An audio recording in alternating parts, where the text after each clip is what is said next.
In this week's On My Shelf, I'm talking about two young adult books that have very different plots but deal with the same emotions of loss and recovery. An awesome book on nonfiction writing, How a Sabbath Made Me Feel Like I Could Breathe Again, and the wonderfully exhilarating music of Carmina Burana.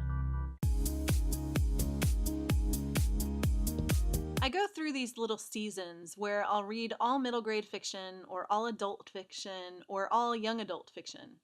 Recently, I've been on a bit of a young adult fiction kick, so I finished a couple of young adult books that I thought I would share with you.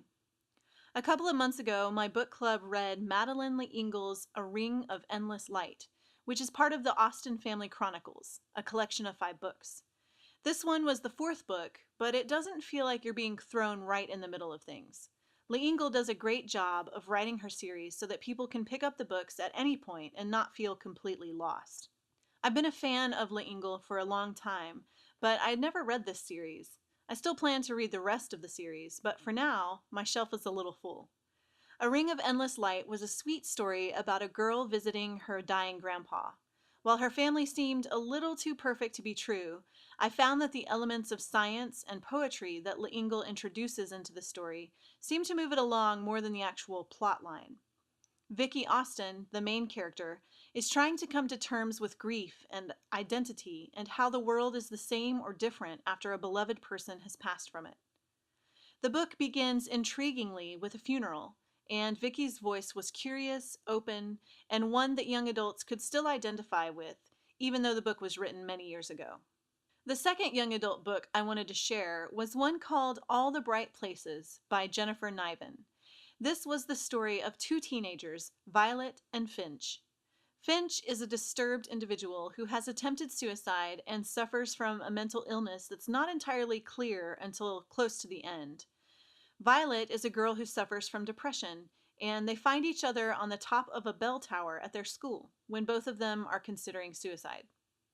It's a sweet romance, but incredibly sad. One of those books I'll probably only read once, not because it wasn't fantastic, but because it was so tragic. So you've been warned. You'll probably need tissues for this one. The story was heartbreaking, the characters unforgettable, and the issues shared so openly and vibrantly will be life-changing for teens who struggle with depression and other mental illnesses. It could even save a few lives, which I believe is a valiant thing, and makes the story quite necessary to the literature world.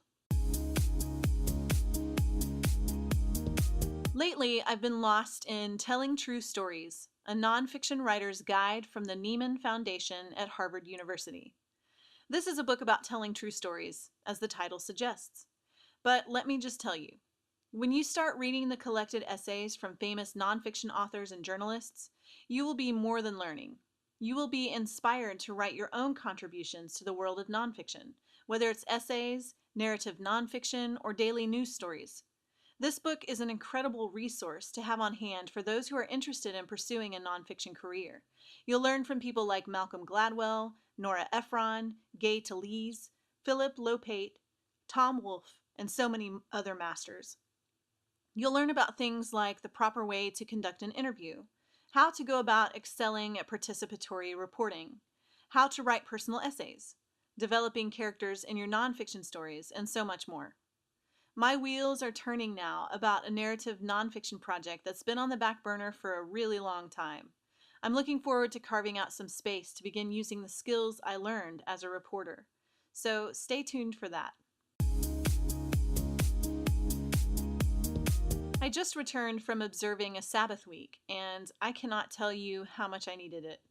Just before we broke for the Sabbath, I launched 3 more episodes of my Family on Purpose series, and we were working our fingers to the bone to get everything done on time. Now, in a couple of weeks, I'll be releasing the first season of my Farendale series, so we've hit the ground running again.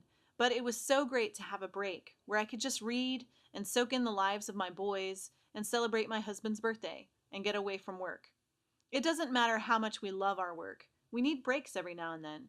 And because we're working so hard, breaks help us avoid burnout. It's always necessary to take a step back and do something for us for a change. So that's what I did. I mostly read, but I did a little sewing, tried to make the end of the year gifts for my boys' teachers. And I did a little organization around the house because I'm a neat freak. I couldn't stay away from brainstorming, and there were some necessary things I had to do for the upcoming Farendale release, but for the most part, I did a pretty good job resting. And now I feel like I can breathe. If you've been following me for a while, you know that I'm an author who self-publishes, but also is working to become traditionally published. There are a lot of differences between self-publishing and traditional publishing. You do a whole lot of work for both, and there are rewards to both and drawbacks to both. What I'm learning is that self-publishing takes a whole lot more time, and maybe has, at least for now, when my following is relatively small rewards for that. Traditional publishing, which doesn't have great monetary rewards, only about 3 to 5% of book sales, actually reaches way more people, and that's why I've decided to do both. It's not easy to pursue both. On the one hand, I've been consumed with book releases this last month, so I haven't had time to send out any of the projects I've marked for traditional publishing. On the other hand, I get immediate return on all those efforts, because when I publish a book myself, it publishes immediately. When I send my manuscripts out to agents, it could take 2 or 3 years, sometimes more. I've had a manuscript out with an agent for a year already. I've done edits, I've played the waiting game, I haven't seen any return for that investment yet.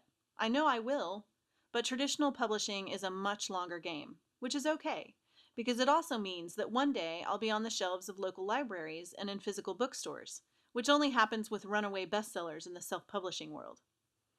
All that to say, more and more authors are becoming what's called a hybrid author. They're self-publishing, but also traditionally publishing. What I do myself is I evaluate my manuscripts. Traditional publishing isn't as open to what I'd call non-traditional manuscripts. I have several non-traditional manuscripts that I'm releasing on my own. The rest I'm saving for traditional publishing. I've given the publishing world 5 years for each project, and if the project isn't sold or optioned, then I'll publish it on my own. That time period may change after a while. I may decide it's not worth it to wait 5 years, but for now, I have so many manuscripts that it's worth my while to wait. Not everyone has that ability, so really, the decision has to be up to each individual author. Traditional publishing works for some. It doesn't for others. Self-publishing works for some. It doesn't for others. There is no one right way. Isn't that good to know? I've probably mentioned before that when I write my fiction stories and even my nonfiction essays, I write to music. Sometimes I listen to music and words, but lately I've been listening only to instrumental music, specifically the music of Carmina Burana. If you've never heard the music of Carmina Burana, you should. See, when I was in high school, our high school band was really good, and one year, for contest season, our band director had us perform 3 of the movements of Carmina Burana. So not only does listening to this bring back so many memories, but it's also really great orchestral music. When I'm writing to Carmina Burana, I feel like my characters can make it through any tragedy that comes their way, because it's strong, passionate, wild music. I feel like I myself could make it through anything too. The University of California Davis Symphony Orchestra has a great rendition of Carmina Burana. Settle into it, because it's more than an hour long. But you can listen to it in pieces, and you'll be glad you did. Also, fun fact, I used to be a drum major. That means I conducted all the music for the marching band. So maybe you're not ready to know that I was a nerd, but I still have great memories and pictures from that time in my life. All you band nerds, here's a shout out. There's nothing cooler than band, except being a bookworm. Yeah, I was really popular in high school. For more in-depth content, sign up for my email newsletter, where I share an inside look at life, books I'm reading, writing projects, and the reality of a writing career with 6 little ones. If ever you have any questions about great books to read, or the craft of writing, or creativity, leave them in the comments and I'll answer them in future episodes. And, of course, for more on my shelf, subscribe to my YouTube channel. Thanks for watching.